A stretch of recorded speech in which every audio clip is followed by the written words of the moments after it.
Overlord Volume 6 Chapter 11. Chapter 11. The Final Battle of the Disturbance.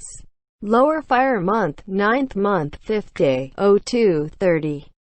No heat came from the flickering flames of the boundary line, making them seem like an illusion. The adventurers standing at the front exchanged glances with their teams, and then they gathered up their courage and plunged boldly through the wall of fire. Even though the supporting priests from the temples had already cast spells of fire protection on them, they still held their breath, for fear that their lungs would be burned. Although they already said the flames wouldn't cause any physical harm. That thought ran through Lucu's head as she watched the wall of fire from the rear of the formation. Still, it was too soon to celebrate the fact that the flames were harmless. If they were not meant to cause injury, then there must have been another reason for Jaldabaoth to conjure them. That was what she had to figure out. If I can't figure it out, there's no point wasting energy on it. Who was it who said that I should be using my head for better things? Evil Eye, or Uncle? The barrier of magical flames was like an illusion, offering no resistance and bearing no heat, and just like that, she was through. Lucu looked around at the worried faces of the adventurers who were stepping through the barrier. The plan had called for the formation of a defensive line, but forming a neat line of battle in the middle of a city was very difficult. Therefore, they had used 4 parties of orichalcum-ranked adventurers as the linchpins of the formation, assigning each of the adventurers to one of them. Someone looking down from above would see something like 4 amoebas spreading out. Since they were the cores of the formation, it was only natural that the orichalcum-ranked adventurers would become the leaders. But right now, they were filled with unease and tension. Lucu hoped that they could hide their fear and inspire courage in the others around them. Should I take the lead after all? Certainly, if an adamantite-ranked adventurer like herself stood at their head, morale would surely increase. But right now, Lucu had no reliable allies by her side.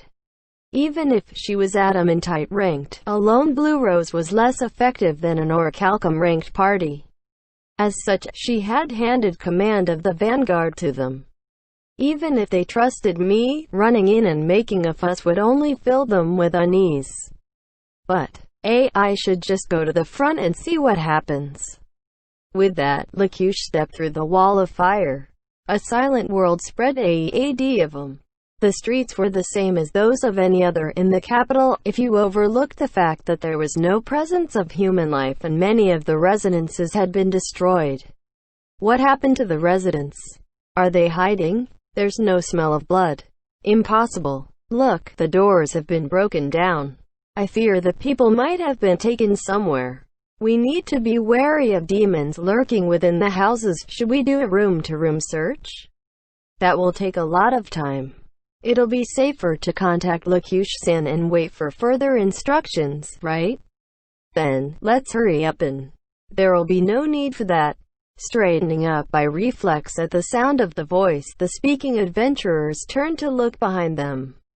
They stared in goggle-eyed surprise at Lucu, who had just arrived. The iron and copper-ranked adventurers will stay behind to search the houses.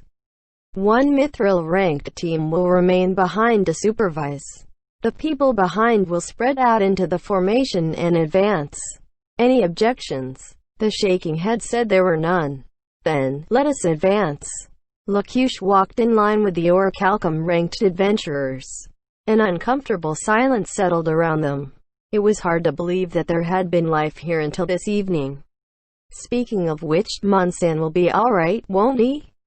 Lucu understood how uneasy they were with pinning all their hopes on Mon.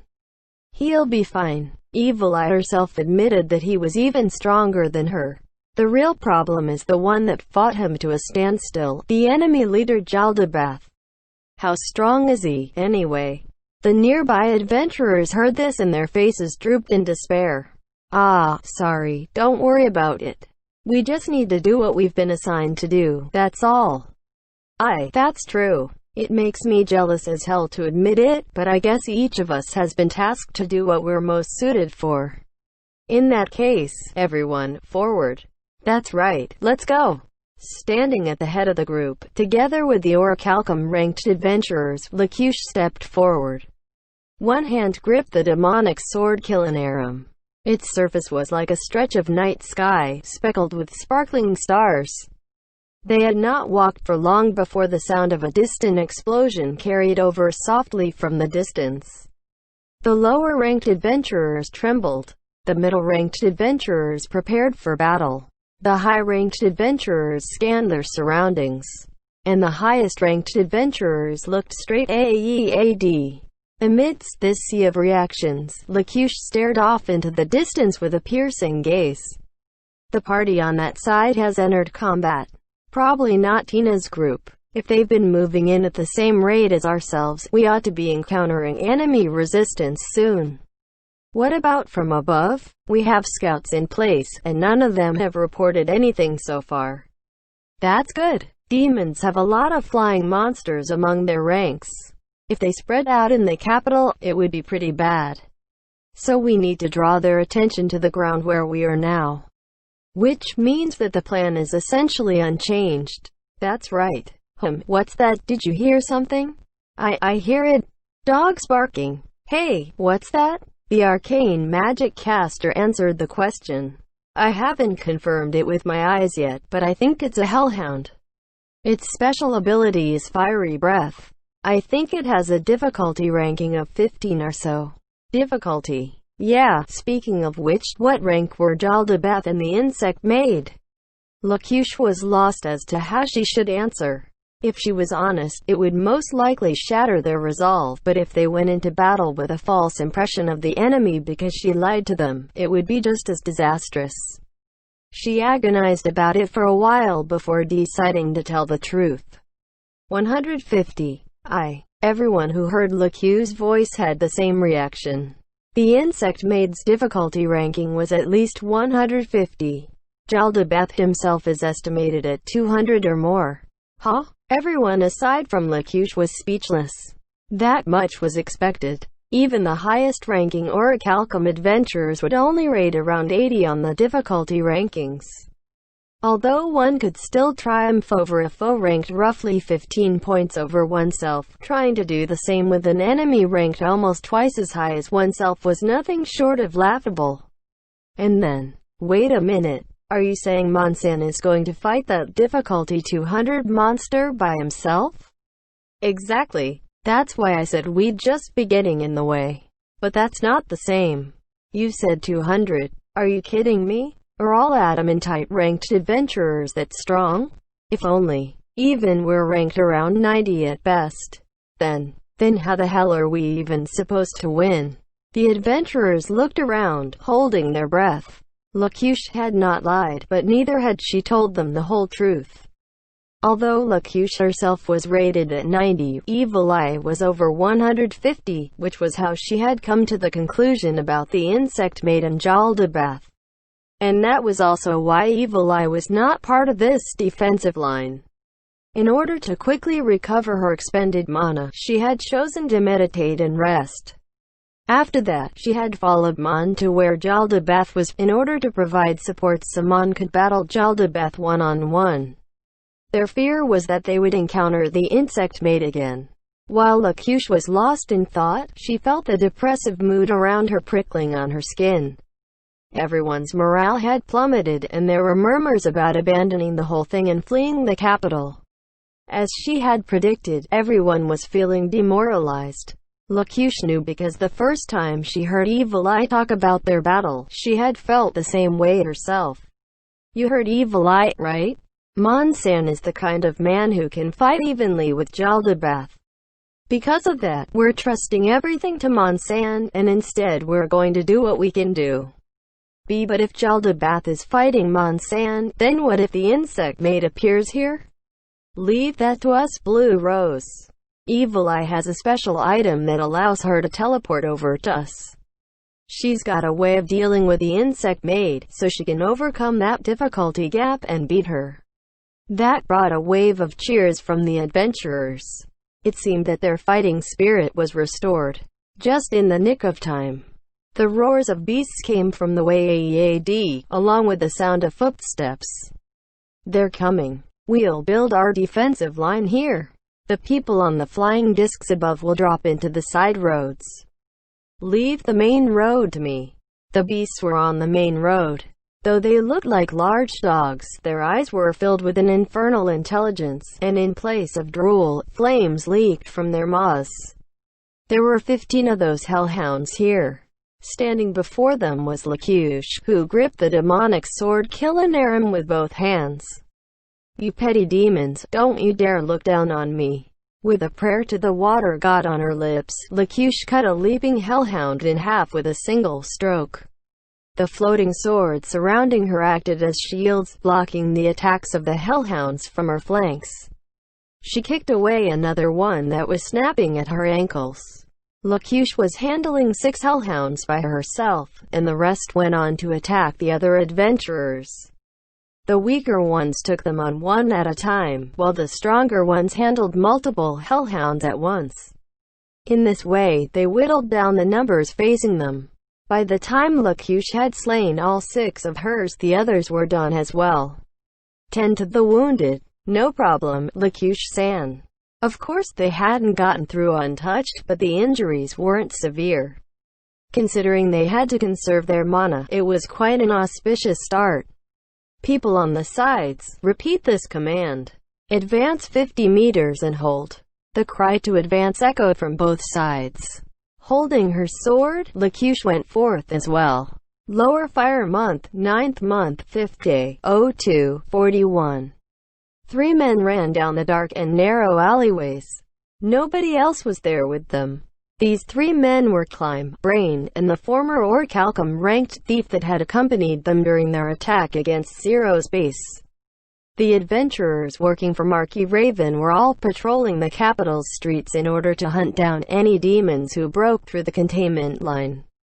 Climb had only managed to obtain the services of the thief because, according to Marquis Raven, the man himself had asked to help Climb out. That was to repay the kindness Climb had shown by catching him after he had taken that blow from Zero and for healing him.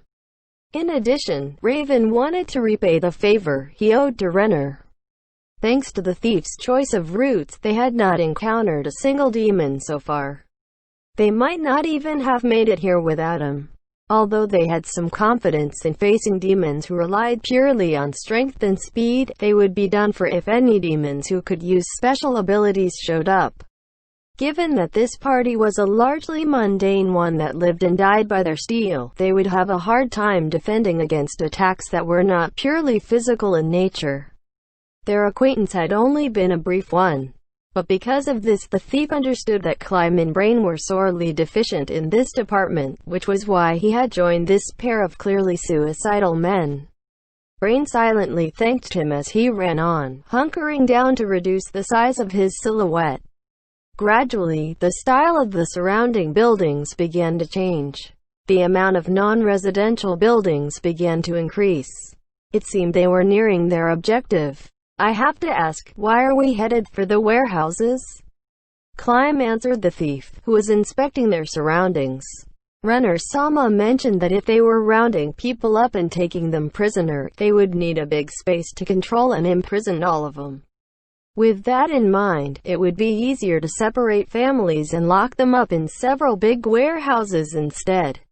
"I see. If the families are split up, they'll think they're all being taken hostage and be less likely to flee. If that's the case, we have to hurry. Well, even if we double back on our original route, we still need to pick a safe path." "Thanks. We're counting on you." There was more to do after the rescue. While thinking about how they would make it out of there, one thing that stood out as absolutely important was a safe axis of retreat. The choice of route was crucial, especially since they would be moving a lot of people. But how long could this streak of luck last? Brain wondered. This mission was essentially ordering Climb to die. Since the other side was rounding up the civilians, that meant they had a plan for them. In turn, that meant they would be watching them closely. And according to what he had heard, the enemy leader Jaldabath was a being who could kill adamantite-ranked adventurers in one hit. Any sentries he placed would be formidable indeed. Brain's attention turned to Climb by his side. He had worn his white armor to let people know that he was Runner's Knight. Currently, he was stroking his gauntlet, or rather, the ring he wore on the ring finger underneath it. Gazef himself had given him that ring. It was something he had obtained from an ancient granny who used to be part of Blue Rose. According to the legends, it was an extremely rare item born of ancient magic that could raise a warrior's powers beyond its limits. "You must return alive." Brain recalled Gazef's face as he said that. Gazef had not shown any particular emotion at that time. No anger, sorrow, or despair. He understood that as a warrior in service to a lord, there would eventually come a time when he would be ordered into a battle that would result in his death. However, in order to aid Climb without being physically present, he had lent him the ring. Brain had been following the thief's hand signals when he suddenly sensed a presence. Looking up, his line of sight followed the building. In that instant, Brain felt an impact that seemed to stop his heart. On the edge of a roof of a nearby warehouse was, judging by her height and body type, a girl with long, blonde hair. She wore a dress made of pure white fabric that had been elaborately embroidered, and under the hem he could see that she wore a pair of sparkling high heels which reminded him of crystals. Combined with her necklace, earrings and other accessories, it made one think that she was some noble's daughter, or a wealthy heiress of some sort. The light from the curtain of fire behind her reflected off her body in a bewitchingly seductive way, in stark contrast to the bone-white mask she wore, shrouding her in an air of mystery. In contrast to her striking appearance, her presence seemed subdued, as though she had descended from a wraith-like plane of existence. Her clothes and the color of her hair were completely different from that time. Back then, she might have been said to have been born of the night, but this time, she seemed to have descended from the moon.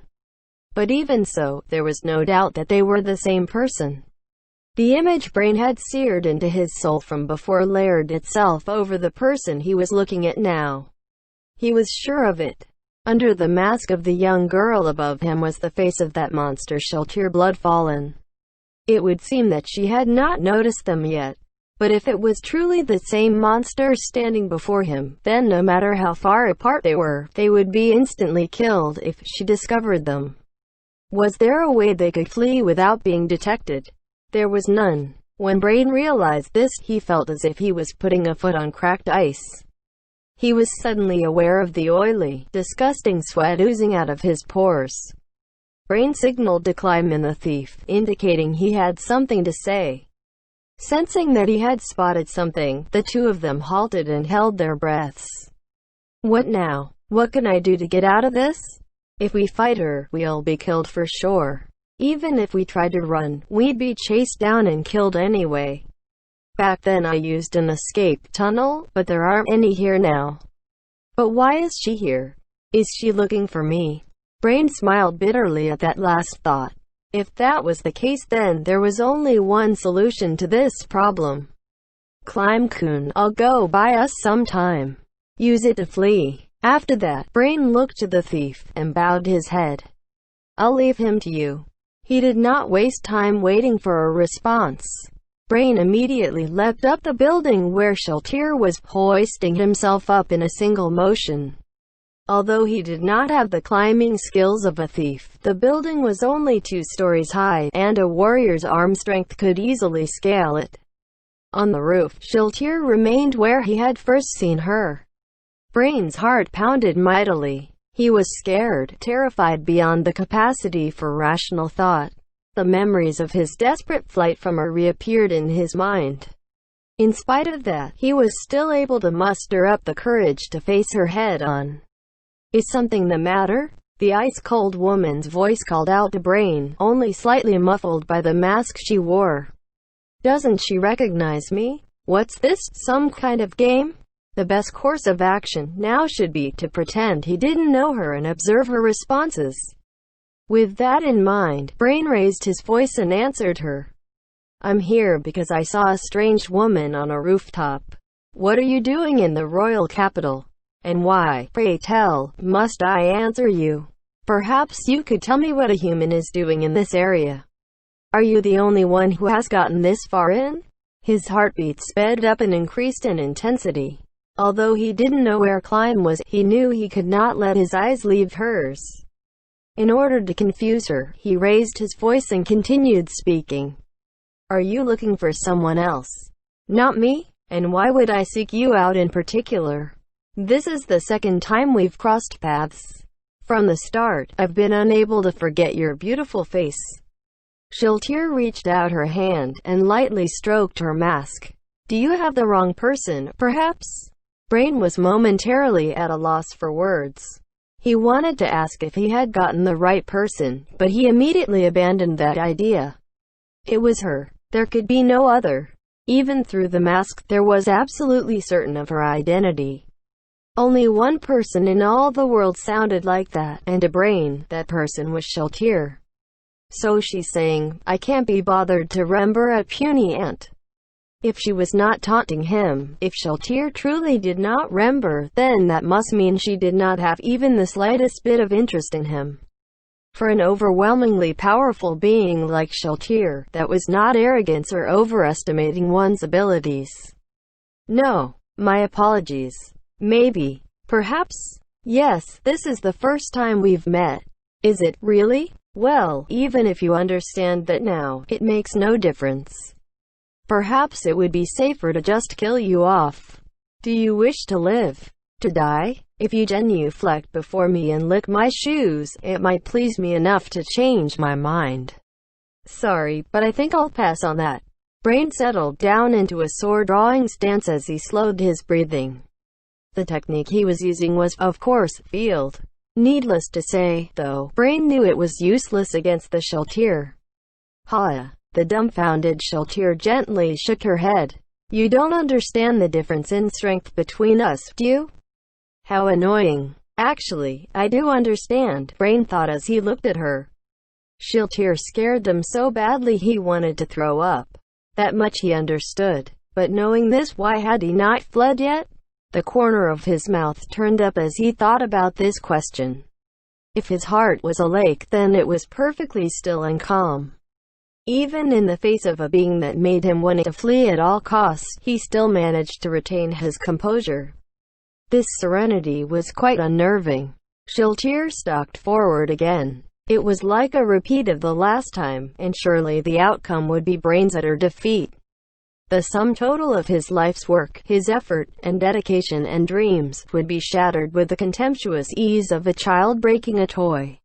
That's right. That's how it'll be. He was terrified. Up till now, he had been through countless battles, wagering his life on the edge of his blade.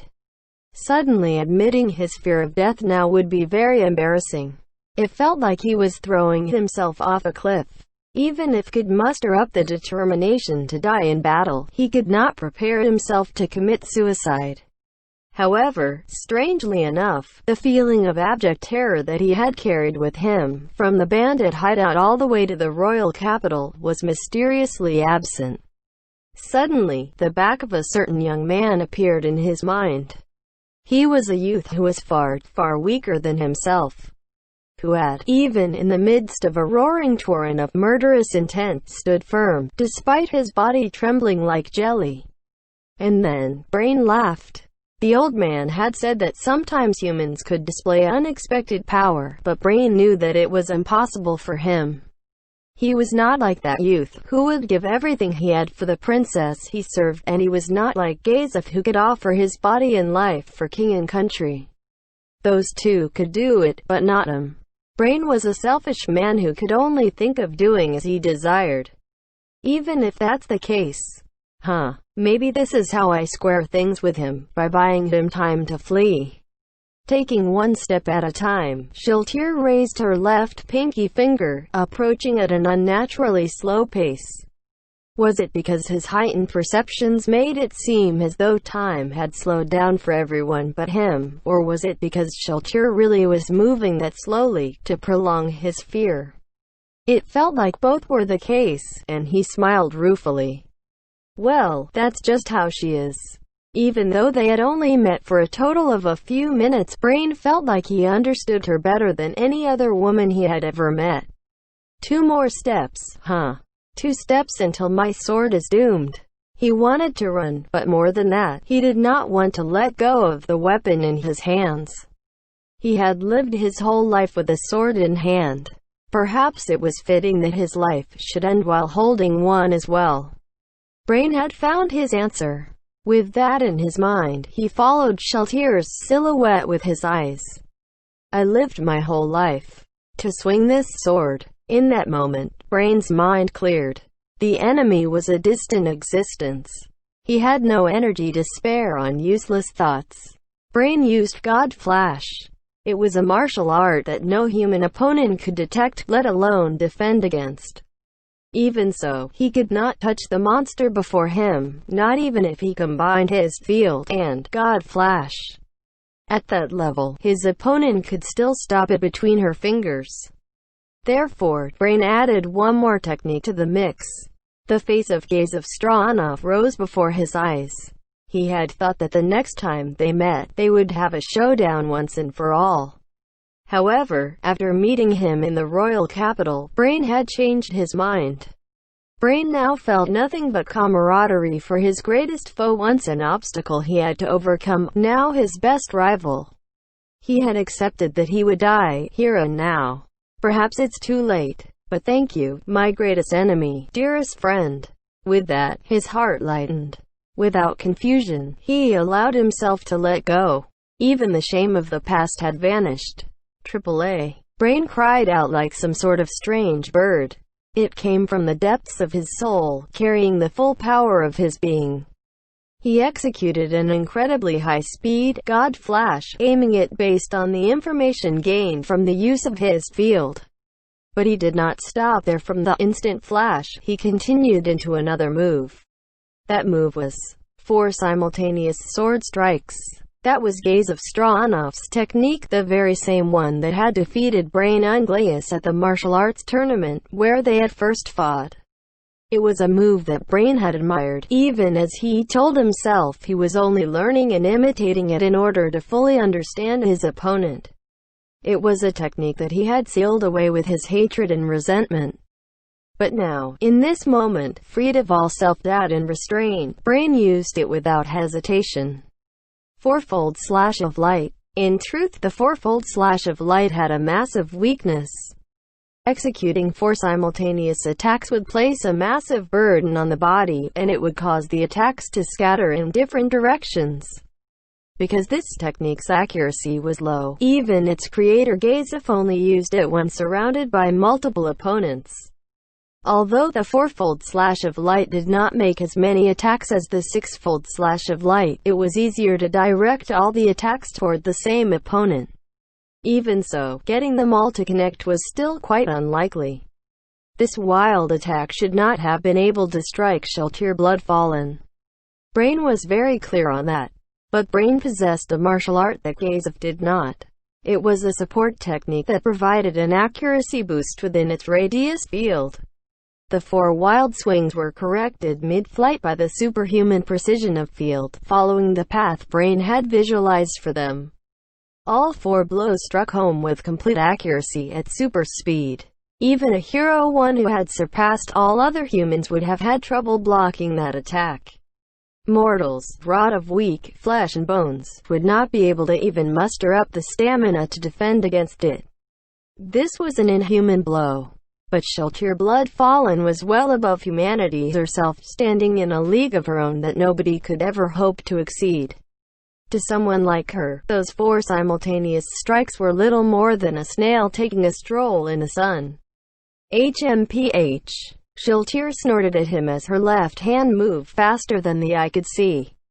A sound of metallic clashing rang out through the night air. What had happened was that the simultaneous deflection of the 4 strikes had blended into a single sound. All 4 blows had been repelled, leaving her untouched. Sheltier shrugged her shoulders, laughing under her mask. It was not directed at the foolish warrior before her eyes, but rather at herself for having played along with them thus far. But then, in the next moment, Sheltier's eyes went wide. Right now, if someone had converted their ability into data and compared them, he would undoubtedly be cheering for Brain. Indeed, it was a miracle, like the sun rising from the west, a sight that would fill people with awe and respect. Before her eyes, the nail of her left pinky finger had been shortened. It was a tiny flaw less than a centimeter in length. Shiltir considered the current situation. The place which had been cut was the same place which had been used to repel all the strikes. Come to think of it, those 4 strikes had been executed in 2 pairs, one above and one below. They had intersected on the spot where Shiltir had intercepted the attacks. Were you aiming for this? Kua. Suddenly, the man in front of her began laughing. Is he insane? Shiltir wondered, but it did not feel that way. More likely, he was laughing heartily over the fact that he had managed to slice off the tip of her fingernail, but she did not understand. So what if he managed to do it? Shiltir's nails and teeth were natural weapons, so using specialized weapon destruction skills to sunder them was technically possible. However, they would simply grow back with the application of healing magic, and they were more easily broken than weapons of a similar level. That was all they were. They were inferior to divine-class magic items like the Spewat Lance. As such, Shiltir could not understand the reason for this man's laughter. Cutting off a fragment of her fingernail would not change anything. Shiltir looked at the other 4 fingers of her left hand. Even if the nail of her pinky finger was shaved down a little, it would still be enough to tear a human body to pieces. So, cutting it off means you passed then? The man's eyes went round, and his jubilation intensified. I'm very grateful to you for such praise. My sword. My life was not spent in vain, after all. At the end, I still managed to make some progress towards the peak. That was not praise, however. Shiltir was just mocking him.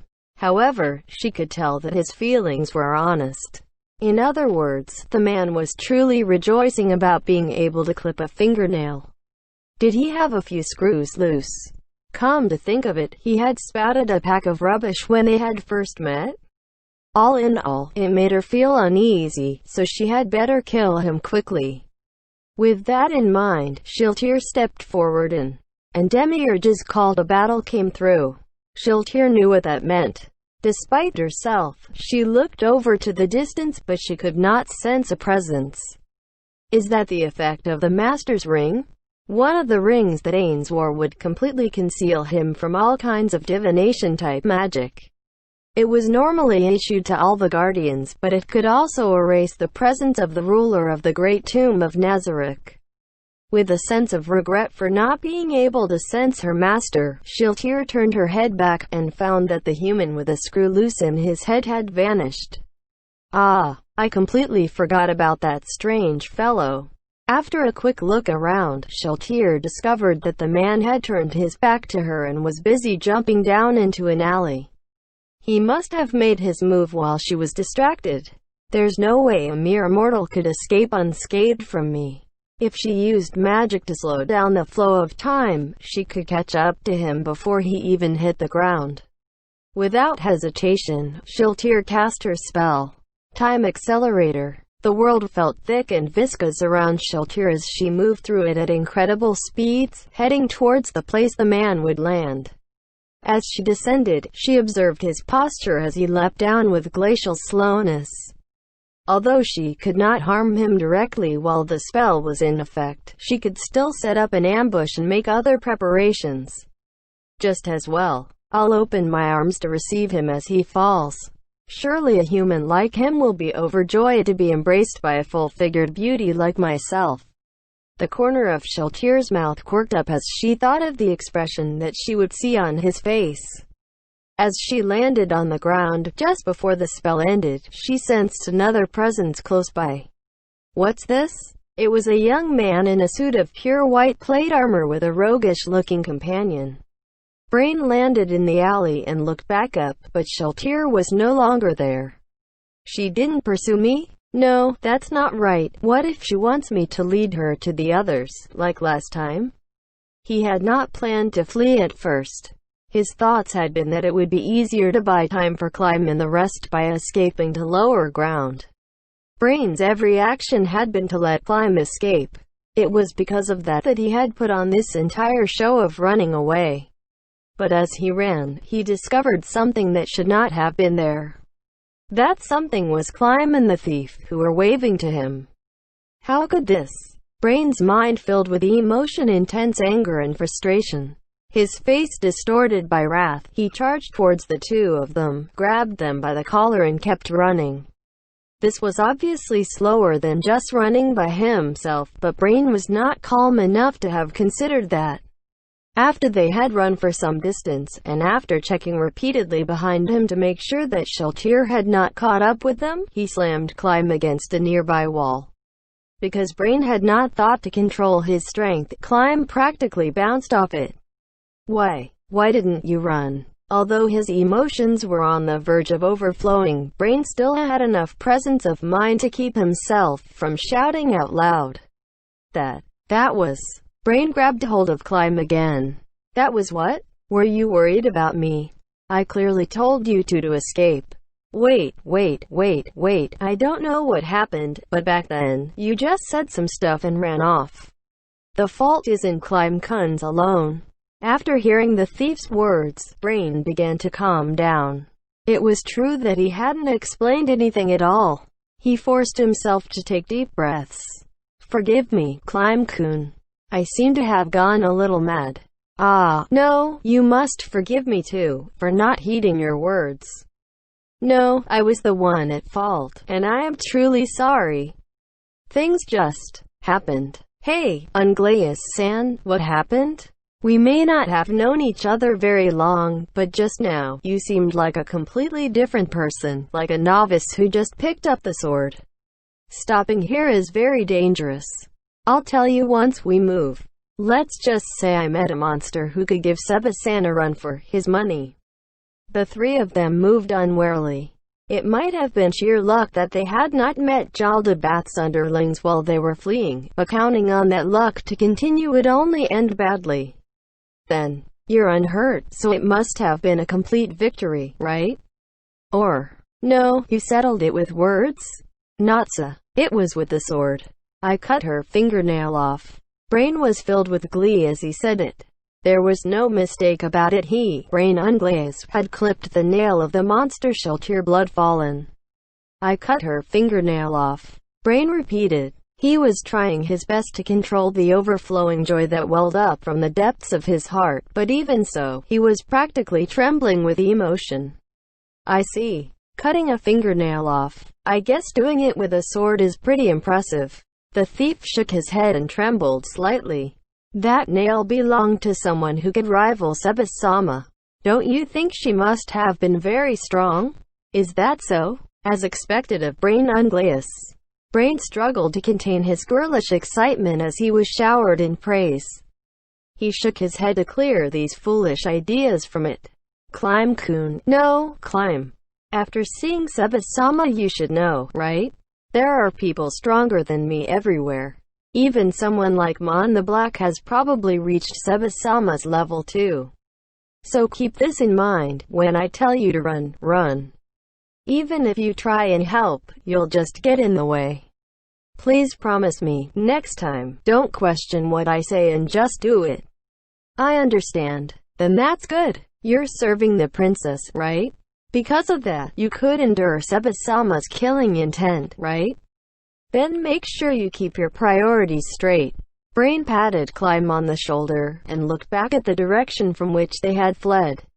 Why hasn't she pursued me yet? Is there some reason? I totally didn't expect her to show up here. Could it be? Was it because of the warehouse district? Brain recalled Renner's words.